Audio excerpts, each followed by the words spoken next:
සිහිනාදරේ කතාවේ අවසානය වන විට නිදී පරිව මරන්න කියලා පරිගේ පස්සෙත් මැරයෝ වගේයක් එවනවා. ඉතින් එතනින් එක මැරෙක් පරීට පියෙන් අනින්න හදනවත් එක්කම පරි ඉතිරින් යන්න හදනවත් එක්කම පරීගේ ඔළුව එතන තින ගලක වදිනවා. ඉතින් පරීගේ ඔළුව ගලේ වැද්ද නිසා පරිට මේ අවස්ථාවට සිය නැති වෙනවා. ඉතින්ගේ සිතවචදයට කේන්ට කියපු රාජ්‍යව මෙතෙන්දී මෙතනින්නේ මැරයන්ට පහර දෙනවා. එවකෙම පරිට පියෙන් අනින්න හදපු මැරයා පරිට පියෙන් අනින්න හදනවත් ඒකම සංජ ඇවිල එක නවත්තනවා. ඉතින් මේ සිද්ධ වෙන හැම දෙයක් දිහාම නිදී නම් ෆීඩියෝ කෝල්ලකින් බලාගෙන තමයි ඉන්නේ. ඉතින් රාජ්‍යෝ එතනින්න හැම මරයකුටම පහර දෙනවා. ඒත් එකම රාජ්‍යෝ දෝගෙනන්නේ පරේ ගාවට. ඉතින් මෙතෙන්ති ඔහු පරී කියලා පරිට කතා කරත් පරි ඇස්සරින්නේ නැහැ. ඒත් එකම සංජෝ පරිව වඩාගෙන ඇවිල්ලා කාරකින් තියෙනවා. ඊට පස රාජීවුත් වාහනට නැගලා වාහනේ ඩ්‍රවිං කරා මෙතන යනවා. ඒත් එකම තමයි රාජීව් පහර දුන්නේ ඒ මැරයෝ ටික ආපහු නැගිටින්නේ. ඒත් එකම නිදී මේ මැරයන්ට කෝලයක් කරන් කියන්නේ ඔය පාර්වතී අත ජීවත් වෙන්න බෑ. මොකක් හරි කරලා එයාව මරලා දාන්න ඕන. මම මේක ඔයාලට කියන අන්තිම වතාවට. අද ඔය පාර්වතී ජීවත් වෙන්නේ නෑ. ඒත් එක මැරය කියනවා. ඔයා කිසි දෙයකට බය වෙන්න එපා මැඩම්. ඔයාගේ වැඩේ සෙද්ද වුණා කියලා හිතාගන්න කියලා තමයි ඔහු කියන්නේ. ඊළඟ සීන් එකෙත් අපිට පෙන්නනවා රාජීව්ව. රාජීව් කියනවා පරි ඇස්සරින්න. පීස් පරි ඇස්සල්ල මදිහා බලන්න කියලා තමයි රාජීව් පරිට කියන්නේ. ඉතින් ඔවුන්ගේ කාර් එක පස්සෙන් අර මැරයෝ ටික එනවා කියලා අපිට පෙන්නනවා. ඉතින් ඉන්න මැරය කියනවා ඉක්මන් කරන්න ඒ කාර් එකේ පිටිපස්සෙම යන්න ඕන කියලා. මේක තමයි අපි අන්තිම අවස්ථාව. අද අනිවාර්යෙන් මැරෙන්න ඕන. ඊළඟ සීන් එකේදී සංජුගේ ආච්චි වෙන සුරෝජනා කියනවා පාර්වතීගේ දුවගේ කතාව ඉවරයි. දැන් ඔයාලට තිබුණු ලොකු ප්‍රශ්නයක් ඉවරයි නිදී. එය තමයි සුරෝජනා නිදිට කියන්නේ. ඒත් එකම තමයි පරි ප්‍රීත් කියාගෙන කෑ ගහන්නේ. ඒත් එකම රාජීව් කියනවා තෑන්ක් ගෝඩ් පරි ඔට සිහිය ආවා. ඒත් එකම පරි කියනවා රාජීව් ප්‍රීත් කොහෙද? මට ලොකු බයක් දැනෙනවා ප්‍රීත් කොහෙද? රාජීව් කියනවා ඔයා කිසි දෙයකට බය වෙන්න එපා. අපේ දරුවා ගොඩක් හොඳින්. එයාට කිසිම ප්‍රශ්නයක් නැහැ කියලා තමයි රාජීව් කියන්නේ. ඒත් එකම පරි කියනවා ඉක්මනින් අම්මට කෝලයක් ගන්න ඕන. මට දැනෙනවා ප්‍රීත්ගේ ජීවිතේ හොඳ නෙවෙයි කියලා. එහෙම කියලා පරි මෙතෙන්දී අම්මට කෝලයක් ගන්නවා. ඒත් අවාසනාවට පරිගේ අම්මගේ ෆෝන් එක මෙතෙන්දී වැඩ කරන්නේ නැහැ. ඒත් එකම නිදි ආච්චිට කියන්නේ අද මට තවත් ලොකු සතුටක් දැනෙනවා. මොකද අද ওই පරි මැරෙනවා. අන්තිමේදී වගේ එකම හීනෙන් සැබෑ වෙනවා කියලා නිදි ආච්චිට කියද්දී සුරෝජනා කියනවා ඔයාගේ දේ ඒ විදිහටම සිද්ධ වෙන්න කියලා මම සුප්පතනවා. ඒත් එකම මෙතෙන්ට පරිගේ දරුවා පැහැර ගන්න උදව් කරපු ගෑනු කෙනත් එනවා. ආච්චි ගෑනු කෙනාගෙන් අහන්නේ වැඩේ හරියට සිද්ධුණා නේද කියලා. ඉගැන්නු කෙනා කියනවා කොහොමද ඒ ළමයා බේරෙන්න විදියක් නැහැ. එයා ගඟේ ගිල්ල මැරෙන්නේ නැති කියලා තමයි ඔහු කියන්නේ. නිදි කියනවා අන්තිමේදී ළමයාත් අපේ ජීවිතෙන් අයින් කරා. එහෙම කියලා hina වෙනවා. ඊළඟ සීන් එකේදී නිදි නැවතත් මේ මැරෙන්න පොන්කෝලයක් ගන්නවා. නිදි අහනවා ඔයාලා කොහෙද ඉන්නේ? ඒ මැරේ කියනවා අපි තාමත් ඒගොල්ලෝගේ පස්සෙන් යන ගමන්. ඒත් එකම නිදි කියනවා ඔයාලා ඉන්න ලොකේෂන් එක මට එවන්න කියලා. ඊළඟ සීන් එකේදී අපිට පෙන්නනවා රාජීව් සහ පරි ගමන් කරන වාහනය අතරමඟ නතර වෙනවා කියලා. ඒත් එකම පරි රාජීව්ගෙන් අහන්නේ මේ මොකට සිද්ධ වෙන්නේ කියලා. රාජීව් කියනවා පරි කාර් එකේ පෙට්‍රල් ඉවරයිද කොහෙද? ඉතින් ඒ දේ අහලා පරි හොඳටම කලබල වෙනවා. ඉතින් දැන් කරන්න වෙන කිසිම දෙයක් නැති නිසා පරි සහ රාජීව් දෙන්නම කාර් එකෙන් බහිනවා.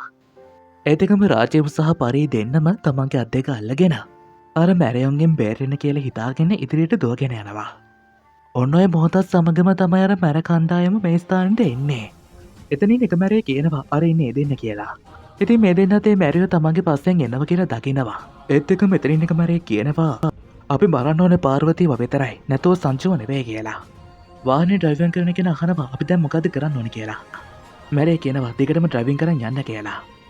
වාහනේ ඒගොල්ලෝගේ පැත්තට එනවා කියලා දකින මේ දෙන්නම වේකින් දුවන්න පටන් ගන්නවා. ඉතින් වාහනෙන් පරිව හපන්න හදනවත් එක්කම රාජීව් කොහොම හරි පරිව ඇදලා කැලෑව පැත්තට දුවනවා කියලා තමයි අපිට පෙන්වන්නේ. ඉතින් මේ දෙන්නට 99න් තමයි බැරෙන්න පුළුවන් වුණේ. ඊළඟ සීන් එකට අපිට පෙන්නනවා ඒ මැරයන්ගෙන් බේරෙන්න කියලා මේ කැලෑවෙන් දුවගෙන යන පරිවයි රාජීවයි. ඉතින් කොහොම හරි මේ දෙන්නට බේරෙන්න පුළුවන් වේද?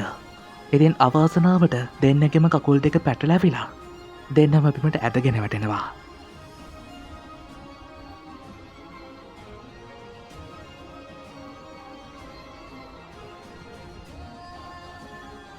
ඉතින් දෙන්නම මේ විදිහට රෝල් වෙමින් යන්නේ එතන තියෙන කන්ද ආසන්නයටමයි. ඉතින් කොහොම හරි කන්දෙන් වැටෙන්න හදනවත් එකම දෙන්නම පුළුවන් වෙනවා එතන තියෙන ඒ ගල අල්ලගන්න.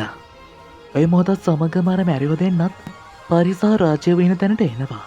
ඉතින් මෙතෙන්දි පරි රාජයව් කියලා කෑගහ දැක් රාජයව් කියනවා. පරිව ගලන ගත්තරින් එපා ඔය කොහමරය ගල කියලා. මෙතනින් එක මැරේ කියනවා. අන්තිමේති කෝමාරි මේ දෙන්නේ කොට වුණා. මේක තමයි අපේ අන්තිම අවස්ථාව. ඊළඟ සේනකේදී සංජු කියනවා ඔය මං දේ හොඳින් අහගන්න. මං පොරොන්දු වෙනවා අපි දෙන්නට කිසිම දෙයක් සිත වෙන්නේ නැහැ. මං ඔයත් එක්ක ඉන්නවනේ මං කියන දේ ඇහෙනවද පරි? සංජු කියනවා මං ඔයත් එක්ක ඉන්නවා. මං අද ඔයාට කිසිම දෙයක් වෙන්න දෙන්නේ නැහැ කියලා තමයි සංජු කියන්නේ. අන්තිමේදී මේ මැරයෝ දෙන්න සංජු සහ පරි ඉන්න තැනට එනවා. ඒ දෙන්න hina වෙලා කියනවා මෙච්චර දෙයක් සිද්ධ වෙලත් මේ දෙන්න තාමත් ජීවත් වෙනවද? ඒත් එකම සංජු කියනවා තමුල්ල මගේ පරිට කිසිම දෙයක් කරන්න එපා.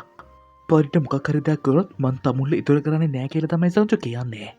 ඉතින් එතන ඉන්නේ මැරයා බිම තියෙන කෝට්ටක් අරගෙන ඒ කෝට්ටෙන් පරික අතට ගහනවා. ඉතින් ඒ පහර දීම නිසා පරිගේ එක අතක් ඇත්තරනවත් එක්කම පරි අනිත් අතෙන් බොහොම මාරුවෙන් තමයි ගල අල්ලගෙන ඉන්නේ. ඉතින් ඒ මැරයා මෙතෙන්දී පරිගේ ඒ අතට ඒ කෝට්ටේම පහර දෙනවා. ඒත් එකම පරිට ඒ ගල අත්හැරෙනවා. ඒත් එකම සංජු හයියෙන් පරි කියලා කෑ ගහනවා. ඉතින් අපිට දැක ගන්න පුළුවන් වෙනවා අහිංසක පරි ඒ ලොකු හෙලින් පල්ලහට වැටෙනවා කියලා. ඉතින් පරිට මේ සිද්ධ වෙච්ච දේ නිසා රාජු දිගටම පරිගේ නම වේදනාවෙන් කියන ගමන් තමයි ඉන්නේ. ඔන්න ඔය මොහොතත් සමගම තමයි නිදි මේ ස්ථානට එන්නේ. නිදි එනවත් එක්කම සංජු ගැනම තමයි කියන්නේ. රාජය කියනවා අන්තිමේදී ආවද නිදි? ඒත් එකම නිදි කියන්නේ සංජු ඉක්මන් කරලා මට ඔයාගේ අත දෙන්න. ඒත් එකම සංජු කියනවා මං ඔයාට අත දීලා කරගත්ත ලොකු වැරද්දක්. ඔයා තමයි අද මගේ පරිව මරලා දැම්මේ. තමුන්ට මාව ඉති කරගන්න ඕනි නිසා අද පරිට තමුන් මේ වගේ දෙයක් කරා. මං ඒක ලේසියෙන් අමතක කරන්නේ නෑ නිදේ. අනික මේක හොඳින් මතක තියාගන්න. මේ ලෝකේ පරි නැත්නම් මේ ලෝකේ මමත් ජීවත් වෙන්නේ නැහැ කියලා. මේ දෙන්නේ සංජු කියනවත් එකම.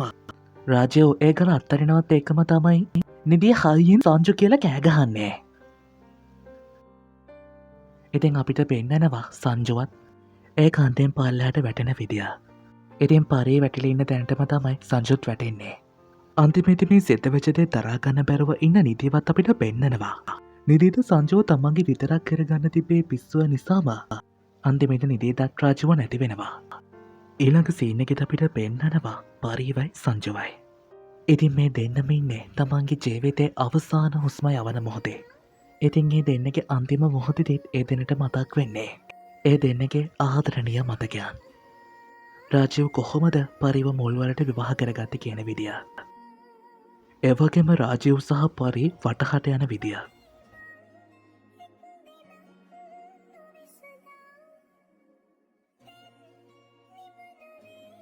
ඒ වගේම පරි සහ සංජු ගෙදරට ගෙවදෙන චාරිත්‍රය කරපු විදිය. ඒ වගේම රාජීව් සහ පරිගේ තමන්ගේ ජීවිතයේ ආදරණීය මොහොතවල් මේ අවස්ථාවේදී මතක් වෙනවා.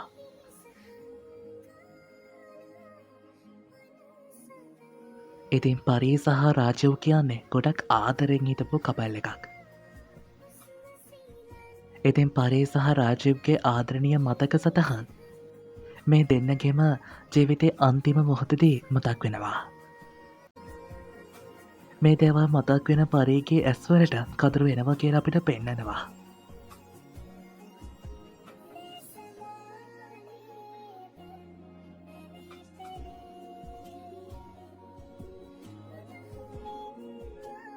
ජීවිතය කියලා කියන්නේ හරි පුදුම දෙයක්. ජීවිතේ හැමදාම දෙන්නට ගොඩක් සතුටින් ඉන්න තිබ්බත් මේ දෙන්නගේ ජීවිතයට ආපු ඒ තුන්වෙනියා දෙන්නගේ ජීවිතය විනාශ කරලා දානවා. ඉතින් රාජීව් සහ පරිණිත් තමගේ ජීවිතේ අන්තිම මොහොතදී දෙන්නගේ අත් දෙක අල්ල ගන්නවා. ඒත් එක්කම ඒ දෙන්නගේ ආදරණීය මතක සටහන් ආපස්සට යනවා කියලා තමයි අපිට පෙන්නන්නේ.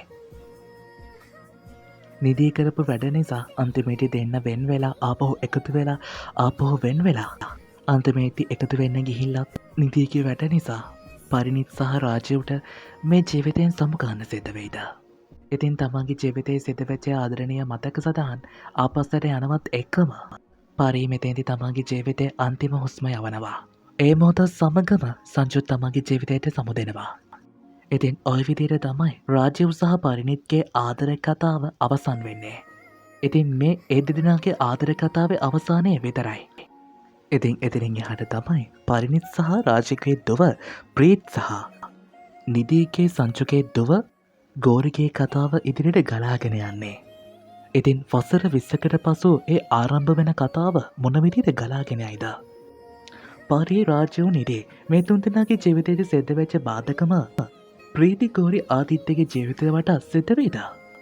ඒ දේවල් දැනගන්න නම් කතාවේ ඊළඟ කොටසත් අනිවාර්යෙන් නරඹන්න වෙනවා. ඉතින් ඉදිරියේදී බලාපොරොත්තු වෙමු සිහින ආදරේ දෙවන දිග හැරම තුරේ.